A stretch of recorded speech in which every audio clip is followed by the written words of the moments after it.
Class 7 का अपना हिंदी के अंदर बाल महाभारत कथा भी एक बुक है, तो उसको अपन आज स्टार्ट करेंगे, बाल महाभारत कथा को। तो इसमें जो प्रथम चैप्टर है अपना, जो फर्स्ट चैप्टर है, फर्स्ट पार्ट है, वो है हमारा महाभारत कथा का एक तरीके से इंट्रोडक्शन या पाठ परिचय, इसका अपन देखते हैं। तो चलो अपन स्टार्ट करते हैं। इसको मैं आपको रीड करती जाऊंगी और इसमें कोई चीज़ ऐसी होगी जो समझाने लायक है तो मैं आपको ज़रूर समझाऊंगी, ठीक है।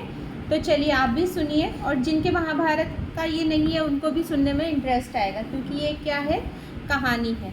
तो चलिए स्टार्ट करते हैं। महाभारत कथा। महाभारत की कथा महर्षि पराशर के कीर्तिमान पुत्र वेद व्यास की देन है। यानी कि जो महाभारत की जो कथा है वो किसने लिखी थी?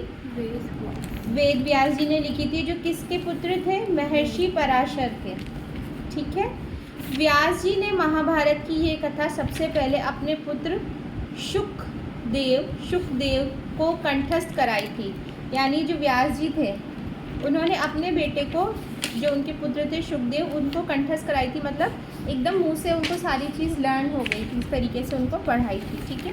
और बाद में अपने दूसरे शिष्यों को पढ़ाई, उसके बाद में उन्होंने अपने दूसरे जो शिष्य थे उनको पढ़ाई थी, ठीक। मानव जाति में महाभारत की कथा का प्रसार महर्षि वैशंपायन के द्वारा किया गया। जो कथा का प्रचार प्रसार है, मतलब जो स्प्रेड की गई, वो किसने की? महर्षि वैशंपायन ने, ठीक है। वैशंपायन व्यास जी के प्रमुख शिष्य थे। जो मेन स्टूडेंट थे, यानी जो अच्छे स्टूडेंट थे, वो वैशंपायन थे, जो कि वेद व्यास जी के अच्छे स्टूडेंट थे, प्रमुख शिष्य थे। ऐसा माना जाता है कि महाराजा परीक्षित के पुत्र जन्मेजय ने एक बड़ा यज्ञ किया था। यह महायज्ञ में सुप्रसिद्ध पौराणिक सुत जी भी मौजूद थे। यानी उन्होंने जो ऐसा जो कथा के अनुसार ये माना जाता है कि जो महाराजा परीक्षित थे ना, उनका पुत्र था, क्या नाम था उसका? जन्मेजय। उन्होंने एक बड़ा यज्ञ किया था, और जो महायज्ञ किया था ना, उस यज्ञ में एक सुप्रसिद्ध पौराणिक जो संत थे, सुत जी, वो भी मौजूद थे, ठीक है। सुत जी ने समस्त ऋषियों की एक सभा बुलाई थी। कौन ने? सुत जी ने। महर्षि शौनक इस सभा के अध्यक्ष थे। तो ये जो सभा बुलाई थी उसके अध्यक्ष कौन थे? महर्षि शौनक। सुत जी ने ऋषियों की सभा में महाभारत की कथा प्रारंभ की। किसने प्रारंभ की? सुत जी ने महाभारत की कथा, जो ऋषि बुलाए थे उनकी कथा, उनकी सभा में प्रारंभ की। महाराजा शांतनु के बाद उनके पुत्र चित्रांगद हस्तिनापुर की गद्दी पर बैठे थे। महाराजा, उसके बाद उसका जो बेटा था वो उस गद्दी में बैठे थे, हस्तिनापुर के राजा बने थे, मतलब चित्रांगद। और उनकी अकाल मृत्यु हो जाने के बाद उनके भाई विचित्रवीर्य राजा हुए। अकाल मृत्यु मतलब बिना किसी समय, यानी कोई बुढ़ा होने के बाद, पूरा एज करने के बाद मरता, वैसे नहीं, बीच में यंग एज में वो मर गए थे। कौन? चित्रांगद। तो उनके जो भाई थे विचित्रवीर्य, वो राजा बने उनके बाद में। उनके दो पुत्र हुए, धृतराष्ट्र और पांडु। उनके कितने पुत्र हुए? दो, धृतराष्ट्र और पांडु हुए। जो बड़े बेटे थे उनका नाम बड़े बेटे धृतराष्ट्र जन्म से ही अंधे थे। क्या थे? जन्म से ही अंधे थे, ठीक। इसलिए उस समय की नीति के अनुसार पांडु को गद्दी पर बैठाया गया, क्योंकि दो बेटे थे ना उनके। तो विचित्रवीर्य के दो बेटे थे, उसमें धृतराष्ट्र थे जो अंधे थे, और जो दूसरे थे वो पांडु थे। पर धृतराष्ट्र क्या थे? जन्म से अंधे थे, तो उनको राजगद्दी नहीं दे सकते थे। हालांकि वो बड़े थे, पर वो अंधे थे, तो वो पूरा राजकाज नहीं संभाल सकते थे ना, इसलिए। तो पांडु ने कई वर्षों तक राज किया। उनकी दो रानियां थी, कुंती और माद्री। कौन थी? कुंती और माद्री, दो रानियां थी। कुछ समय राज्य करने के बाद पांडु अपने किसी अपराध के प्रायश्चित के लिए तपस्या करने जंगल में चले गए। जो पांडु थे उन्होंने राज तो किया, पर कुछ समय बाद वो जंगल चले गए अपराध का प्रायश्चित करने के लिए, और उनकी दोनों रानियां भी उनके साथ ही चली गई। उनकी दोनों रानियां कौन थी? कुंती और माद्री, ठीक है। वनवास के समय कुंती और माद्री ने 5 पांडवों को जन्म दिया। कुंती और माद्री ने पांडवों को मतलब 5 बच्चों को, लड़कों को जन्म दिया। 3 तो कुंती ने दिए थे, 2 माद्री ने दिए इनको थे। 2 वाइफ था।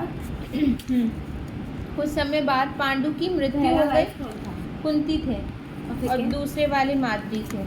ठीक है, माद्री माधुरी दीक्षित। नहीं। पांचों अनाथ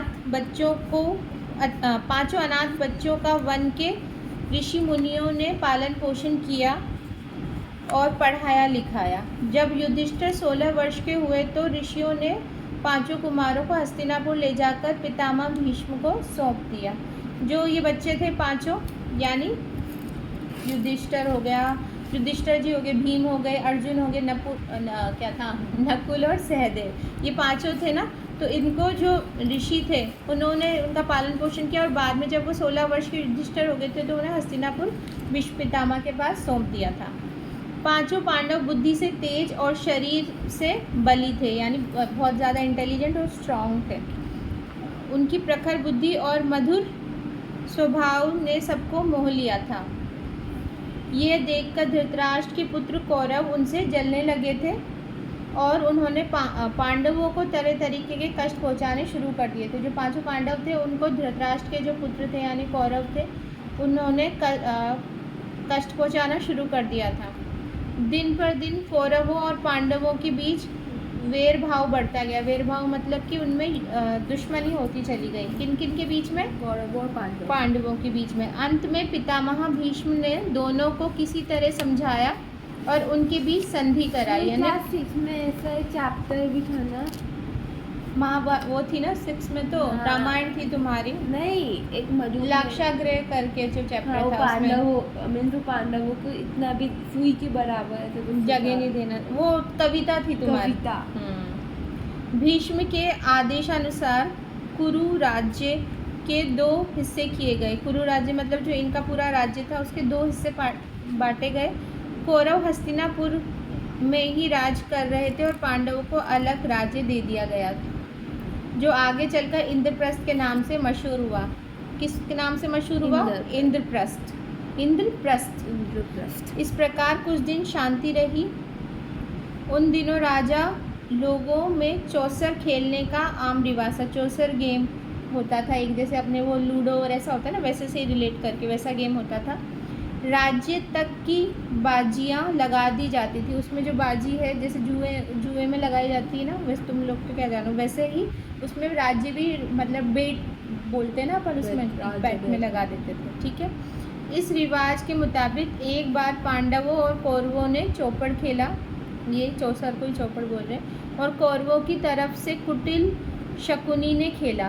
कौरवों की तरफ से कौन ने प्ले किया? शकुनी ने, जो कि कौरवों के मामा थे। ठीक है, उसने युधिष्ठिर को हरा दिया। इसके फलस्वरूप पांडवों का राज्य छिन गया और उनको 13 वर्ष का वनवास भोगना पड़ा। कितने वर्ष का वनवास भोगना पड़ा?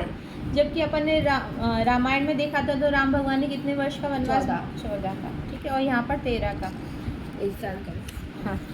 उनमें एक शर्त ये भी थी कि 12 वर्ष के वनवास के बाद 1 वर्ष अज्ञातवास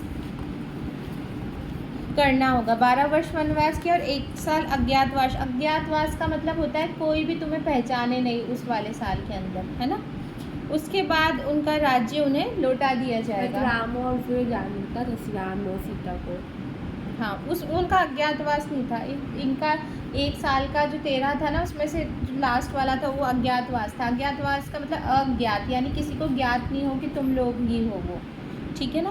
फिर है द्रौपदी के साथ 5 पांडव 12 वर्ष वनवास और 1 वर्ष अज्ञातवास में बिताकर वापस लौटे। पर लालची दुर्योधन ने लिया हुआ राज्य वापस करने के लिए इनकार कर दिया। मतलब जो इंद्रप्रस्थ था उनका, वो वापस देने से क्या कर दिया? इनकार कर दिया। अतः पांडवों को अपने राज्य के लिए क्या करना पड़ा? युद्ध करना पड़ा। और युद्ध में सारे कौरव मारे गए, यानी 100 कौरव थे, 100 के 100 मारे गए। पांडव 5 ही थे। तब पांडव उस विशाल साम्राज्य के स्वामी हुए, यानी पूरे हस्तिनापुर प्लस इंद्रप्रस्थ का कुरु राज्य जो पूरा हुआ ना। इसके बाद 36 वर्ष तक पांडवों ने राज्य किया और फिर अपने पोते परीक्षित को राज्य देकर द्रौपदी के साथ तपस्या करने हिमालय पर चले गए। जो अपने पोते थे, यानी पांडवों का पोते थे परीक्षित, उनको अपना राज्य देकर तपस्या करने कहाँ चले गए, हिमालय पर चले गए। तो संक्षेप में यही महाभारत की कथा है। बाकी अपन इसको डिटेल में देखेंगे, हर एक कैरेक्टर को पढ़ेंगे। तो अपन ने अभी क्या देख लिया, महाभारत की कथा का संक्षेप देख लिया, यानी अपन ने समरी फॉर्म में महाभारत कथा देख ली।